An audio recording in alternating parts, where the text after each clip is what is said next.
Church, I was reading last week, I was reading an article that talked briefly about the small little fire that happened in Grand Haven over the 4th of July during the fireworks celebration. A little small fire, I guess, that transpired. That article I read had a link that led me to another article that spoke about like the Great Dewey Hill Fire of 2005 that also happened in Grand Haven, this time during the Coast Guard Festival. As normal, what they do, if you've ever seen the fireworks kind of over like the musical fountain in Grand Haven, before fireworks happen, you have kind of firefighters kind of just spraying the ground so that when the fireworks pop off and they fall, that nothing kind of adverse happens. Even though these firefighters, they sprayed the ground, because of the excessive heat that we had had during that time, and because of the lack of rain, the water they sprayed didn't do anything to actually benefit. So that when the fireworks went off and the celebration was ensuing, everything fell down and a fire ignited on the hill. A fire so powerful that it just kept going and going, and it spread to neighboring trees, catching that on fire. Like in the article I read, it said that a few witnesses said like, hey, we were no longer watching the fireworks. We were merely just watching the fire just ensue across the hill. We can look at that example of what happened in 2005, even what happened recently here last week, and we can say that these types of fires are really kind of like this uncontrolled fire. It is this powerful, not confined type of fire that has the ability to destroy the place in which it is lit, but also has the ability to destroy anything that is in close proximity to it. I'm sure you and I, as I'm even explaining this, can think of maybe some own things in which you've seen, articles in which you've read. We can picture this from an imagery perspective in our minds. But I think the Lord calls you and I to look at this from a metaphorical standpoint. And for the Spirit of God to ask you and I a question this morning. What is your uncontrolled fire? Another way of saying it, what is that uncontrolled desire that you have that is powerful, that is not confined, and has the ability to destroy you and destroy anybody else that happens to be close or attached to you? Again, as the slide behind me kind of says, we are in a new series in which we started last week, a series entitled The Gospel According to Jacob. We're going to be back in Genesis chapter 25, if you want to join me there. That is where we were last week, looking just at the beginning, at the origin of Jacob, and really seeing in and through Jacob and his family that of brokenness. We continue the thought from Genesis chapter 25, and we're going to begin reading this morning from verse number 27. Genesis chapter 25, starting at verse number 27. If you're in need of just a physical Bible, there's some behind the pole there you're more than welcome to grab. Genesis 25, starting at verse number 27, the boys grew up, and Esau became a skillful hunter, a man of the open country, while Jacob was content to stay at home among the tents. Isaac, who had a taste for wild game, loved Esau, but Rebekah loved Jacob. Once when Jacob was cooking some stew, Esau came in from the open country famished.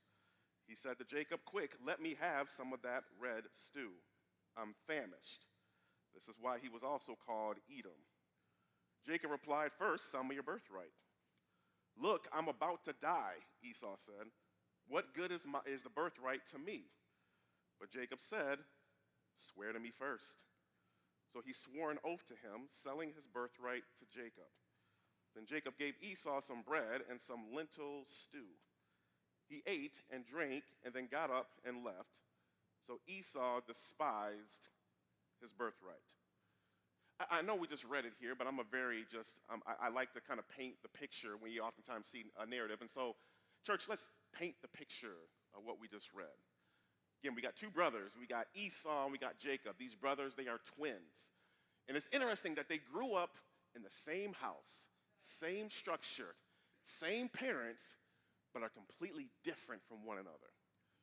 Sure, you can attest that if you have siblings or maybe a close cousin whom you grew up with or you grew up with them, y'all had the same parental figures, same rules, same structures, but you guys are total opposites from one another. And we see this in the text. Esau, he is a hunter. He is a countryman. He is the one responsible for bringing the best game, the best food into the house. He is loved by both of his parents, but his father, Isaac, has a special place in his heart and his stomach for his son because of the game he brings in. Then you got Jacob, who, again, loved by both parents, but is specifically kind of loved more by his mother, Rebecca. And Jacob is more of the homebody. He is the one kind of responsible for things around the house. But the text also makes mention of Jacob, that Jacob is one who is kind of just among the tents. Essentially, this kind of signifies that Jacob could have been a shepherd or an overseer of shepherds. I make mention of this because it's important, because the picture we're about to paint, the location of that picture, rather, is that all of this does not happen in the family home in which Isaac or Rebekah, the mother and father, can actually come in and influence. It's suggested that what is happening here actually happens in one of the tents where there are other shepherds who happen to be present, who are able to be an eyewitness to everything that happens in this moment. And so here it is, paint the picture, here it is. They're in this tent, the shepherds that are there. Here is Jacob, he's over here making some stew. And enter through the tent, here comes his brother Esau. Again, the text makes mention, or like Esau, he's kind of been out hunting all day. And we can assume, just based upon his demeanor, that Esau hasn't caught anything. And so here he is, he comes in, he is tired, he is sweaty, he is exhausted, he is frustrated, he is weary. He wants something to help his tired and frustrated and weary body. And so he sees his brother Jacob making some stew, or essentially some lentil soup.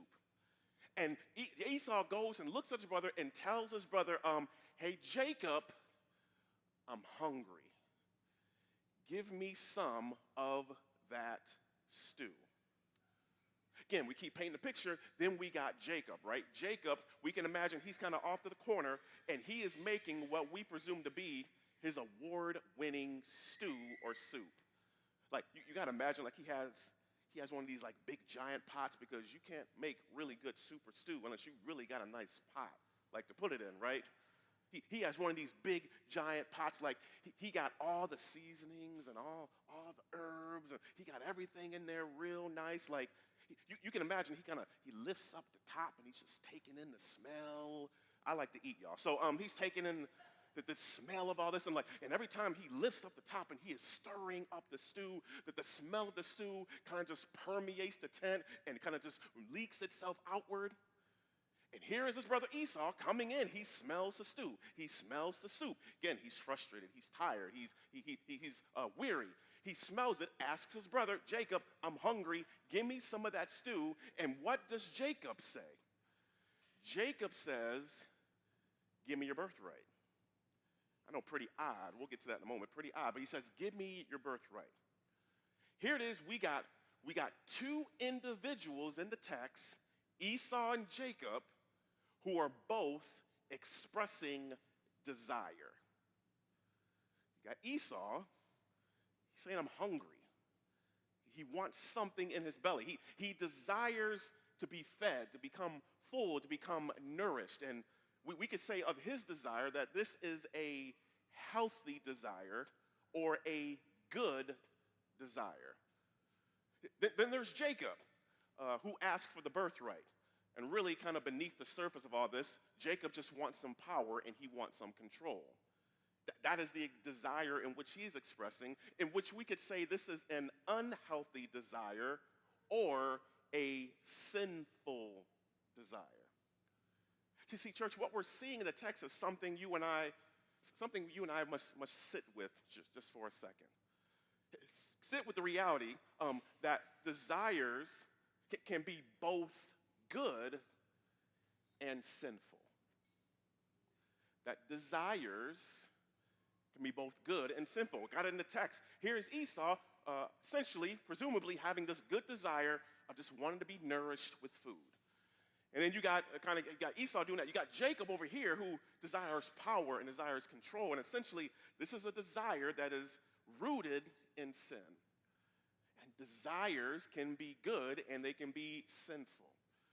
The reality, church, is that you and I, we are made in the image of God. We are fearfully and wonderfully made by God. And each and every one of us, as being created by God, are created with the capacity to desire. And those desires in which we have can sometimes be good, and those desires can also sometimes be sinful. And you see this within Scripture as well. Like, for example, again, I spent some time praying for our city. And we are people, we are a church that desires to see God's justice found here in our city. That we desire to see the kingdom of God come to earth right here in Grand Rapids. This is biblical. This is Scripture.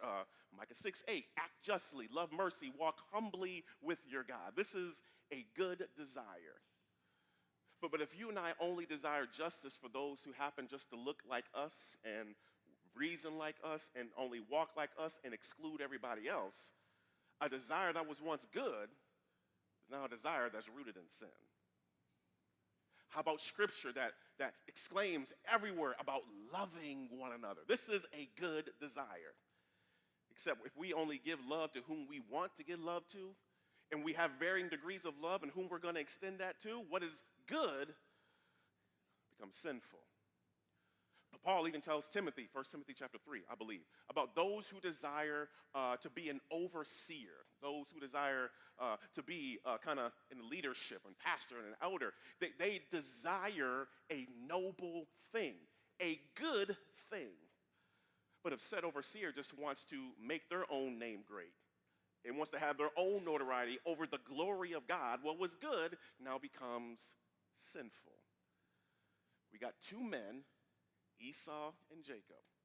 What we assume to be a good desire in Esau and a sinful desire in Jacob. And so I already know what you're thinking because I thought the same thing when I was wrestling through the text. Obviously, the application then, Clarence, is have some good desire. Like, that's it. Like, this is the quickest sermon we ever got here in this church. 5 minutes. Have some good desire. We going home early. We going to be home before 10:45. Psych. No, you're not. Because see, yes, if you're thinking that, and if you wrote that down, I agree with you 100%. And we'll get there in the back end of the sermon. But I think there's something else. Someone else laughed because you know there's another 35 minutes left of the sermon. Thank you. But I think there's something else. There's something else the text is sharing and presenting with us, regardless if your desire actually happens to be a good desire. I think what the text is reminding us and kind of reinforcing is that a focus on desire alone creates an uncontrolled fire or craving. Even if your desire is a good desire, if you are focused on that by itself, it creates an uncontrolled fire or craving. And I think we see this three kind of ways in the text that I want to flow through just rather quickly here. I think three ways we kind of see this. That first way in the text, that a focus on desire alone allows flesh to shape our desire. That if we're merely just focused on whatever that desire is within you alone, what we will begin to see, well, we might be blinded to it, but really what begins to happen is flesh begins to shape our desire. First, we look at Esau. Again, Esau, he's came in. He hasn't caught anything. He's tired. He's sweaty. He's frustrated. He's weary. He's all of that. And he comes into the tent, and he basically tells his brother, he goes and says, quick, let me have some of the red stew. Again, we read this in our NIV translation. You can kind of sense to some degree the urgency that Esau has. But when you read this kind of in the original language in the Hebrew, you see this in a little bit of a stronger way. For example, when you see in verse number 30, Esau, he says to Jacob, he says, quick, let me have. That's kind of phrase there, quick, let me have. In the original language in Hebrew, this actually translates to say, feed me or let me gulp. Like, let me gulp, like, let me lick kind of thing. It carries the idea not of someone, of a human eating in a civilized way. It carries the idea of someone desiring to eat like a dog or a wild animal. And so here's Esau basically saying, let me gulp, but then he also says, let me gulp some of that red stew.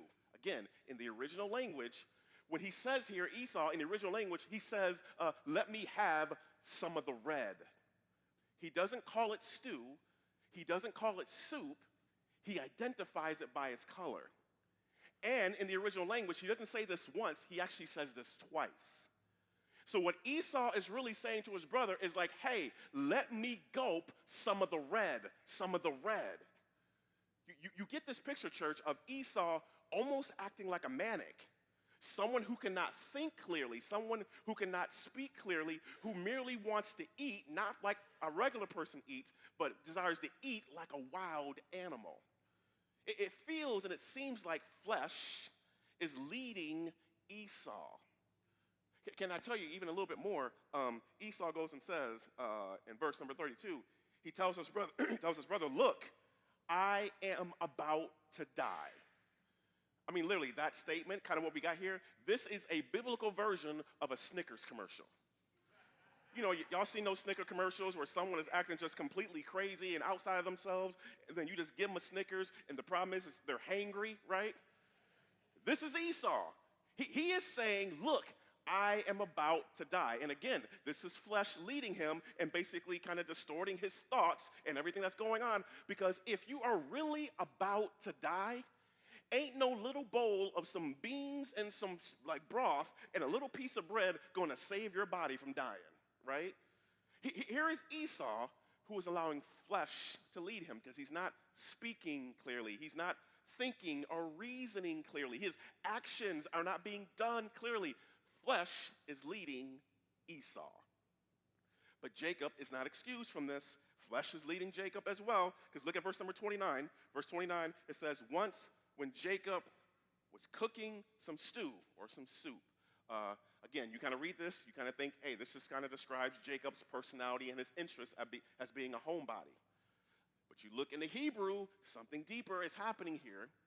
Because this word cooking that you see in verse number 29, this word cooking or to cook, it sounds incredibly similar to the word that is used to describe Esau, which is being a hunter. So the word cooking and the word hunter in the original language sound incredibly similar. What the author of Genesis is doing a sound play. A sound play to say that, hey, Jacob is not just merely just cooking some stew or some soup. What Jacob is doing is he's cooking to set a trap for his brother. Does that make sense? See, so and really, kind of what the author is really painting, again, with cooking, having the same kind of sound or kind of the same kind of pronunciation as the word hunter, what the author of Genesis is essentially saying is that the hunter in Esau now just became the hunted by Jacob. And we even see this more. Like, you got Jacob. Like, again, his brother comes in. He's hungry. He wants something. And the first thing Jacob says, give me your birthright. Not a, hey, how you doing? How much soup do you want? No, you got to wait till later on when everybody together. First thing he says out of his mouth, give me your birthright. Church, this was a premeditated, calculated attack by Jacob. Because see, Jacob knew that there's going to be a point in time where I'm going to be making some soup, and one day my brother's going to come in, and he's going to be in a weak state. He's not going to be thinking clearly. He's not going to be talking clearly, and it's at that point that I got him. See, both Jacob and both Esau, in their respective desire, again, Jacob sinful, even Esau good, are being led by their flesh. Being led by their flesh, and they're not thinking clearly, talking clearly, reasoning clearly, or any of that. It's an uncontrolled fire that is burning that we can say flesh is adding fuel to this very fire or desire.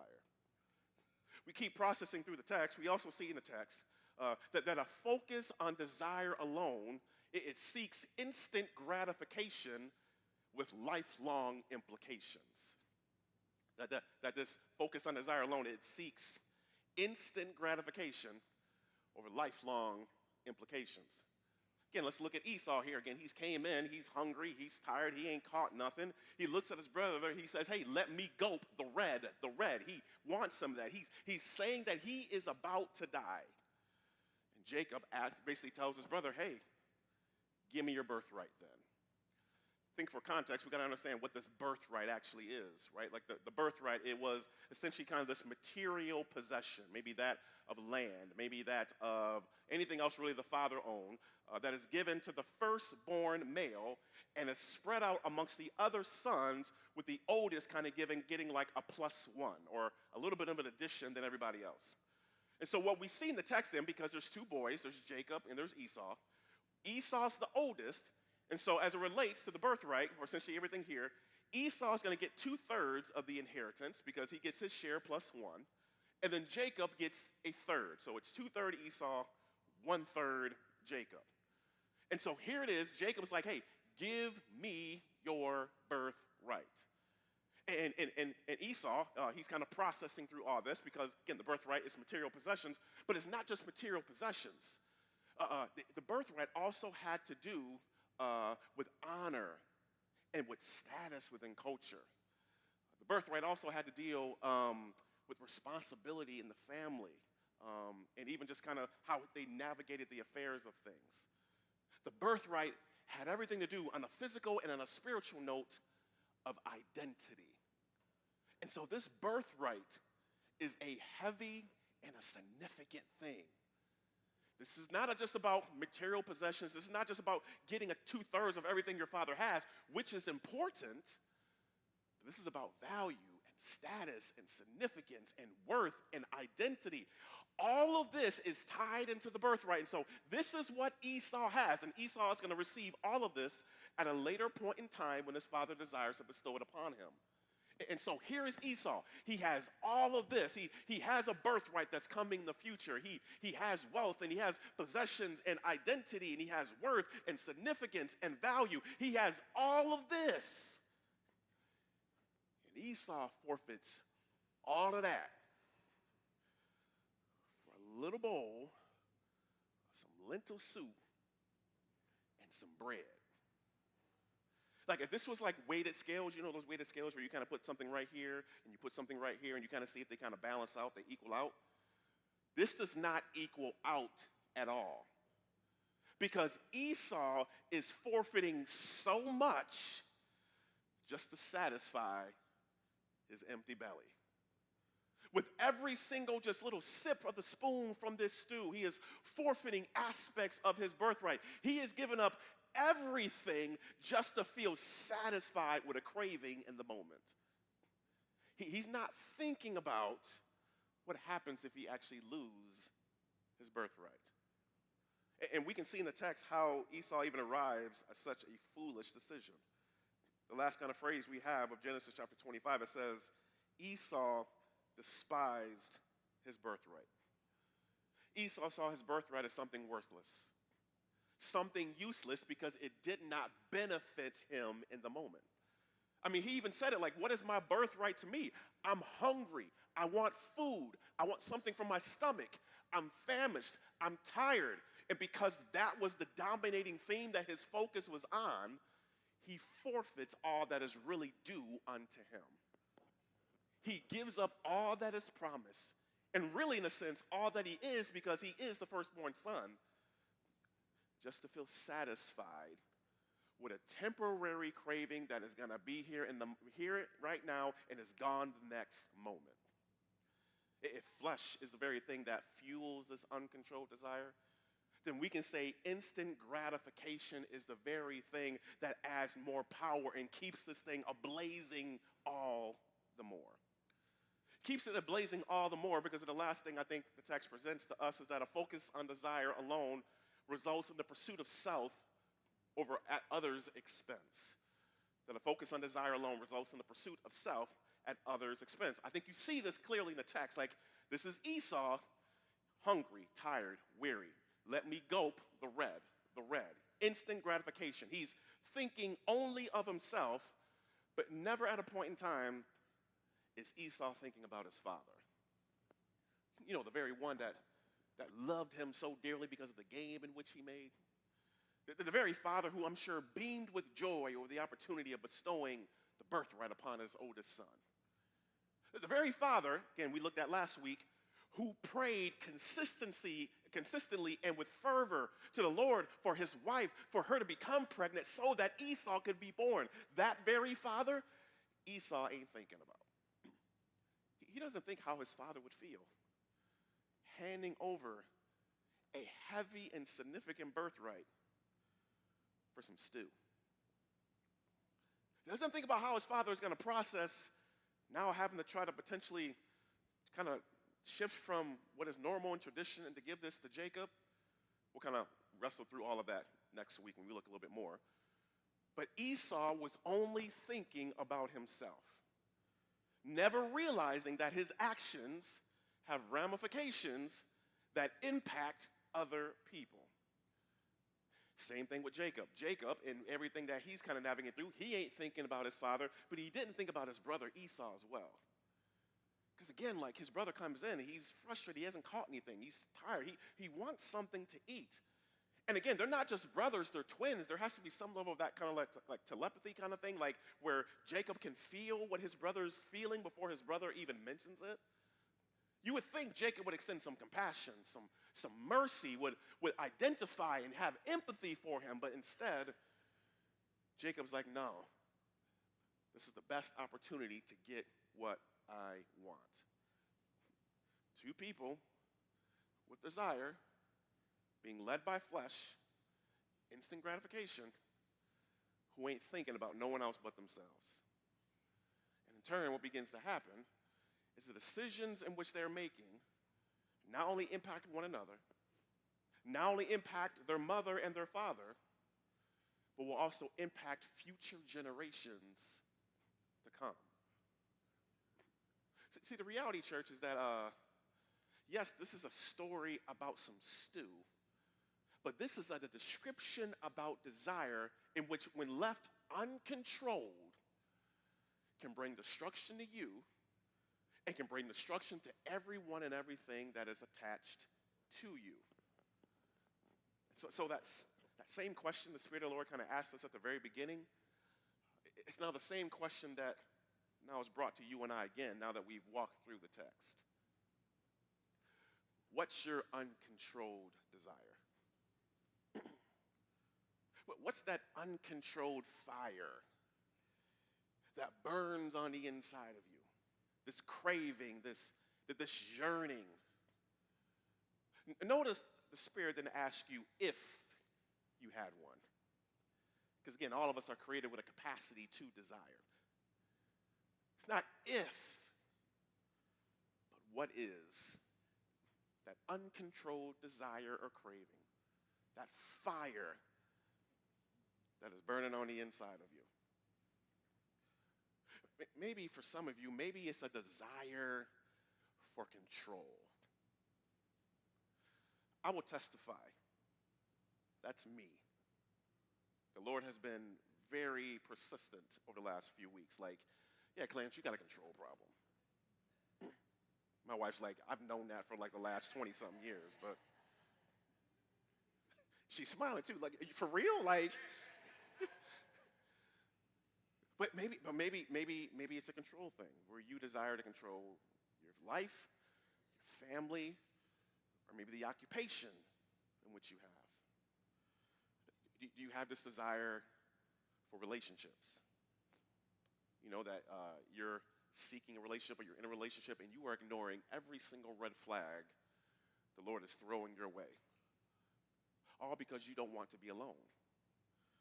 And so you just deal and you take so that you will have somebody in your life. Maybe it's a desire for anger. Like you have this righteous anger in which you have, but this righteous and justifiable anger is being presented in an unjustifiable way. Maybe it's a desire to just improve your home. Maybe you need to buy some new appliances for the house, right? And You've been looking around and there are appliances that fit within your budget, but because you want a sense of significance and you want to kind of put on the image before other people, you buy outside of your means as an avenue for status. Or maybe you just want to feel a sense of belonging in the world, a sense of value, a sense of worth. And so you feel the best way, and the only way you can do that is you got to conform. You got to be like people in the culture. You got to be like your coworkers. You got to be like everybody else instead of being the unique and wonderful person in which God had created you to be. Desires, some of those may be good. Some of those may be sinful. Uncontrolled creates this unhealthy and destructive fire within you that attacks you, but also attacks those around you. And so you may be asking, Clarence, what is the answer then? What is the answer to an uncontrolled fire or an uncontrolled desire? Well, the answer to an uncontrolled fire and an uncontrolled desire is a controlled fire or a controlled desire. I shared at the beginning kind of the two fires that happened up in Grand Haven. But there is a thing called a controlled fire or a controlled burn. You guys ever heard of this? Like a controlled burn, right? This controlled burn, it is set by professionals, those who have a wealth of wisdom and knowledge. This fire is intentionally set in a particular place, essentially to help and to control invasive species, to improve the area or the environment around it, and to bring about growth in the area. Like even those who set the fire begin to remove and shift out things that should not be and to bring the area harm, so that the fire brings about and produces the greatest amount of good. And so here it is, you have people with a wealth of wisdom and knowledge who intentionally set the fire in a place. People with a wealth of wisdom and knowledge set the fire, they supervise the fire. People with a wealth of wisdom and knowledge removing things that should not be, so that the fire in which they have started, that the fire in which they are supervising, brings about the greatest good for the area in which it happens to be lit. Church, our desires need to be submitted. Our fire needs to be controlled. It needs to be handed over to our Father and to his Son, Jesus Christ. Because when every desire that you have is handed over to the Father and handed over to the Son, what you will begin to see is that you won't be someone who is led by your flesh. You'll be led by the Spirit of God. You won't be someone who seeks instant gratification and seeking the temporal over everything in which you already have. No, you will be someone rooted in the gospel that keeps the eternal in mind. That you won't be someone who is in the constant pursuit of self, but you will embody the character and the posture of Jesus that says, I did not come to be served, I came to serve other people. See, the beautiful thing, church, is that, a focus on desire alone creates this uncontrolled fire. But what you and I come to understand when we place our focus not on desire alone, but Jesus alone, what we will come to understand is that our hearts will become shaped and molded to align our wills and our desire with his very will and his very desire. Because here's the key. At the root, church, of every single desire that you have, it is fulfilled and it is satisfied in the person of Jesus Christ. Kind of last point-ish I want to make mention of is the deepest and foundation desire of our hearts ought to be Jesus. Any desire in which you have, church, can be satisfied in the person of Jesus Christ. If you have a desire for a relationship, a certain level of just intimacy and feeling love, that's satisfied in the person of Jesus Christ. If you want a certain level of just identity and who am I in the world in which I live in, satisfied in the person of Jesus Christ. if there's that of wealth or that of just wanting better for your life, satisfied in the person of Jesus Christ. Whatever that desire happens to be, I'm telling you, Jesus satisfies. And that ought to be our foundation. That ought to be the thing that grounds us and roots you and I. Psalm 37, verse number 4, the psalmist says, "Take delight in the Lord, and he will give you the desires of your heart." I think oftentimes, if you've ever read this verse, we see the back end of that. He will give you the desires of your heart. You're like, yeah. I think the thrust that really we need to focus on is the very beginning that says, take delight. Take delight in the Lord. Church, if we became people and we became a church who truly believed that the total sufficiency of who we are and what we have is in Jesus Christ. If we became people who truly understood that who we are, everything that we are and everything we have is found in Jesus. If we were people who understood that is in Jesus Christ, that we have our greatest pleasure and that he is the greatest security, even in times of death, if we came to truly delight and to depend and to surrender and to submit ourselves to Jesus Christ, it is then, church, that he will begin to control our fire. It is then he will begin to align our desires to his very heart and to his very desires, so that you and I begin to see that the very root of whatever we happen to be desiring is found and satisfied in Jesus Christ. That what we think is actually a good desire actually becomes aligned with what is actually good to him as he removes all of the sinful junk that happens to be in our lives.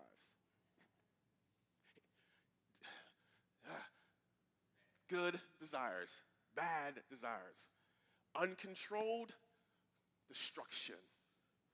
But if it's all offered before the Lord, he removes all the sinful junk, leaves what potentially may be good, and lines it to his very good.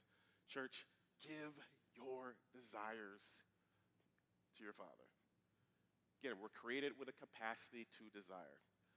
But that capacity to desire begins and has its deepest longing and foundation on the Father and on the Son.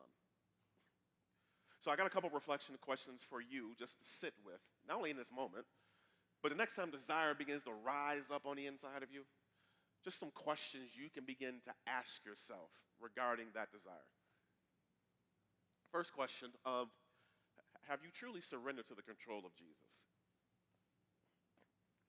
Have you truly submitted to the lordship of Jesus Christ? I think it's easy, church, because, that of the gospel, you confess with your mouth that Jesus is Lord, believe in your heart that the Father raised him from the dead. That's Romans. I think it's easy to say that.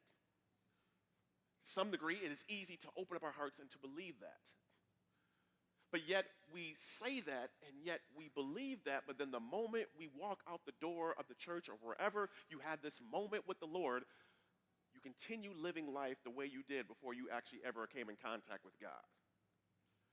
I think it's very easy to say, I got Jesus and I'm a Christian, but it's a whole lot harder to say he's Lord of my life. And that's the question you have to ask yourself at the face of every desire that comes your way. Is Jesus Lord? Not just of that desire, but of your very life. Because this is Jesus who just as we are called to rest in the sovereign control and plan of him and his Father, he likewise was in the sovereign control and hand of his Father when he made his way through 42 generations and was born through a woman by the name of Mary, made his dwelling among us as Emmanuel, lived a life in the brokenness and the sinfulness of this world, yet was not broken or sinful within himself, takes of the cross, dies on the cross for yours and my sin, so that when we believe and when we confess and when he is made Lord, like Esau, church, you get a birthright. You get get forgiveness, you get salvation, you get access to the kingdom of God, you got reconciliation, you got grace, you got mercy, you got identity.